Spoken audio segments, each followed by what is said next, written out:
Hello and welcome to your third PyGame Physics tutorial. This one's called Vectors in Motion.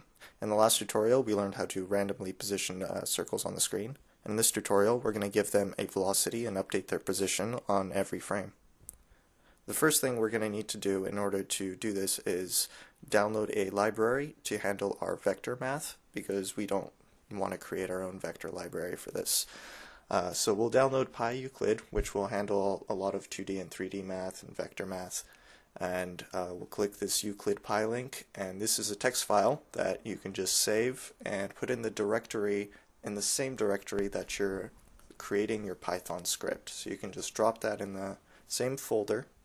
Now that PyEuclid is in the same folder, you can go to the top of your script and import it, and then this gets all of the vector methods and classes into your main script. So now we can use the vector to define initial velocity and make our circles move. First thing we're going to do is change the x and y coordinates to be a position vector instead, so this gets rid of one variable. Then we're also going to add in a velocity variable that gets a default vector of just 0, 0. And again, this is the Euclid vector 2, and that's coming from the Euclid library.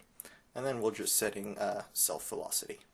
Now we have to remember, with Pygame draw circle, it only takes integers, so we're going to have to make sure and cast our integers for the x and y position before we pass it into draw circle.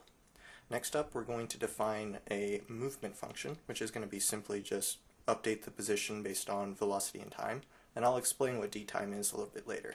We're also going to define a method to change the velocity of the current circle, and that just updates velocity of the object. Now we need to define a function for generating a velocity. We use uniform from the random library, which generates a random number between 0 and pi squared. Then we're going to use the sine and cosine to give us an angle. If you don't know why that works, you should just look up math. Then we're defining our new vector based on these new coordinates. We're going to normalize it, though it should already be normalized, and then we're going to multiply it by our initial velocity. After we've done this, we can then have it return that new vector. So for our generating of new circles, we're now adding in the getRandomVelocity call, and from there we get our velocity and we pass it in. First, we're going to update the myCircle x and y to be the vector and velocity to be velocity, but since that line is getting kind of long, let's put it all on a separate line. So there's our definition of our new circle.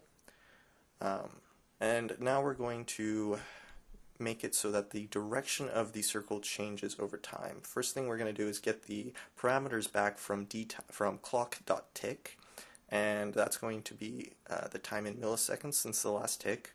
We need to divide that by 1,000 to get the actual time in seconds. After that, we increase direction tick, which is going to keep track of when we want to change direction. And once that becomes 1 full second, we set it back to 0, and we get a random circle from myCircles and a random velocity from the method we defined, and update a circle with that new velocity. So now that we've defined all our methods, we need to actually tell these circles to move on each frame. So as we cycle through them, we make them move by calling the function we defined earlier. And that's based on dtime, which is our global that contains the time since the last tick. And then we run this and we get circles moving around the screen, occasionally changing directions. And in the next tutorial, we'll make them bounce off the sides of the screen.